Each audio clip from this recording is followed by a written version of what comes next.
What's up guys, this is Reese Spoken. Apologies for not doing some episode for the past week or so, just because I've been busy, so I haven't had the chance to. Obviously a bit of a change of scenery behind me, because obviously it's normally the dreary looking fan and the computer screen. Now you've got loads of new things on behind me. It's only because I've changed my room around, because I plan on getting a new computer over the next couple of months, and I want to be able to use it properly and record games and stuff when I eventually get my capture device.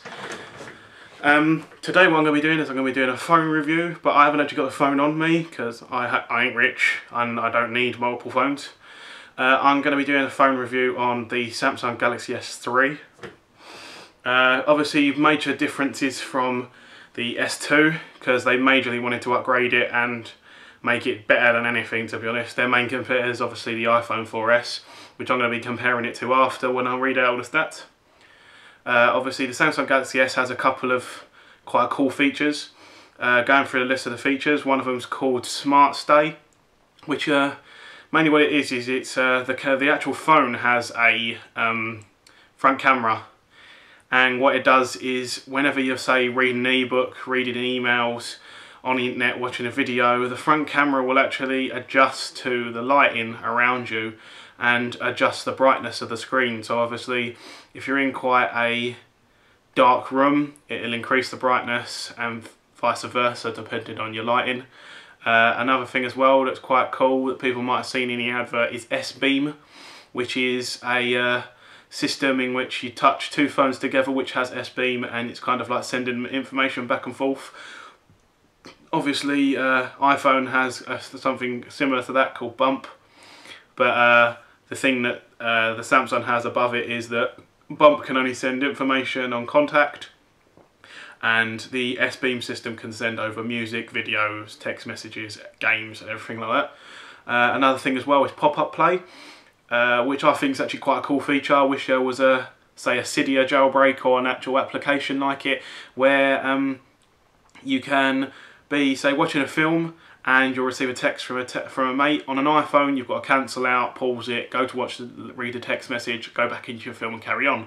On the Samsung pop-up play, you get a text message from a friend, it will then bring up the text message but keep the film running in a bubble next to it. So obviously not the tedious thing of having to switch back and forth between applications.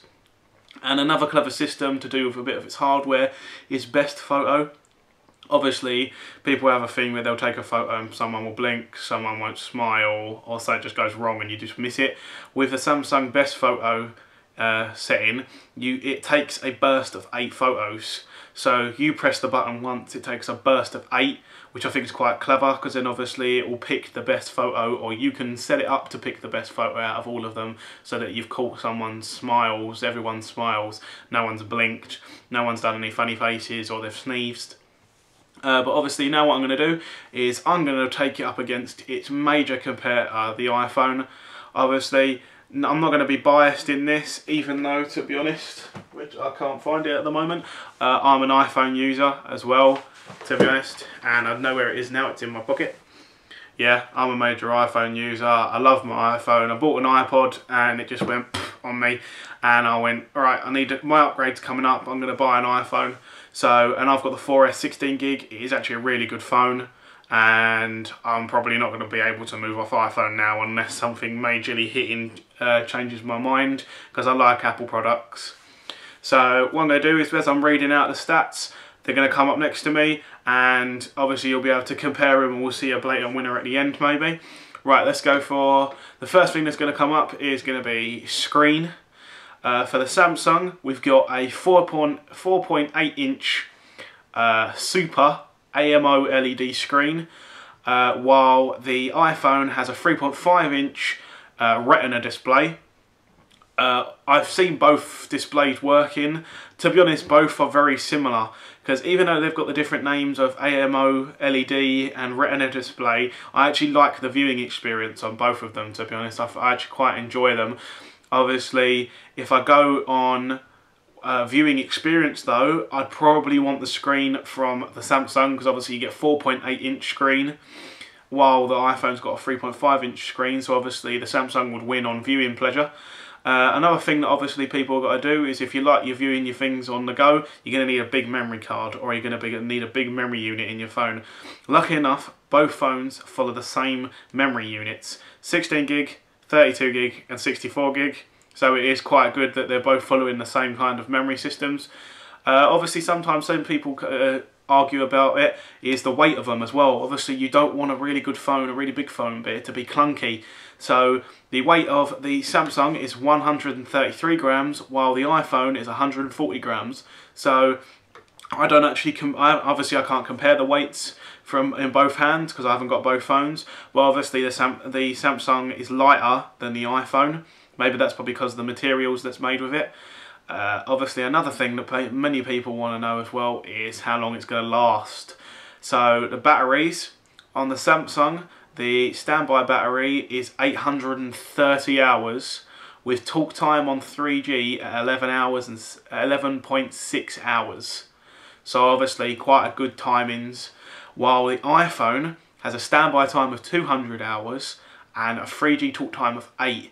So obviously for how big Apple is, Samsung's slaughtering them on the timings, because obviously compared to 200 hours on the iPhone of 130 hours standby time on the Samsung. Unfortunately I couldn't look around for run times on videos for both. Obviously I could find it for the iPhone, but I didn't want to include it because obviously it'd be a bit out of order because I couldn't find it on the Samsung.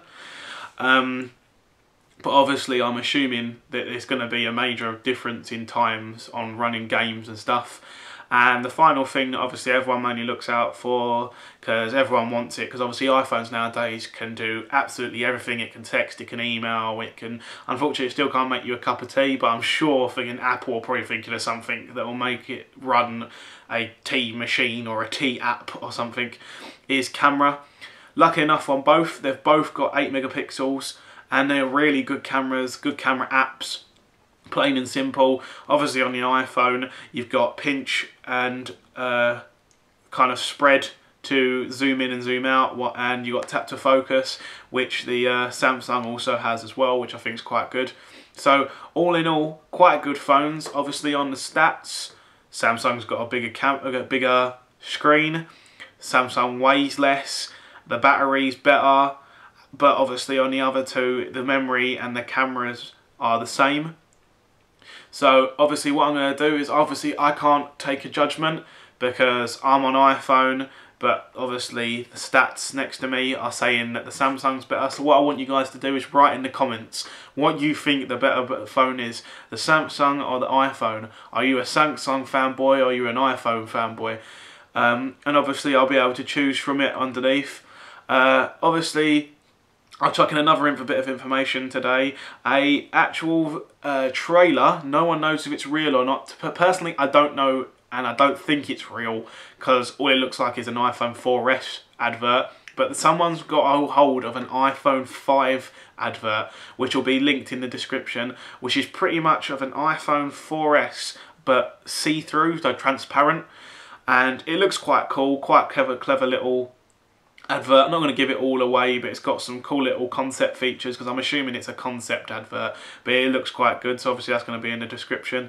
I hope you guys enjoyed my video today, enjoyed the phone review. Do your battle in the comments if you like iPhone or you like the Samsung, and subscribe and like to my channel, it really helps, and I hope you come back for the next episode when I do it. Thank you and bye.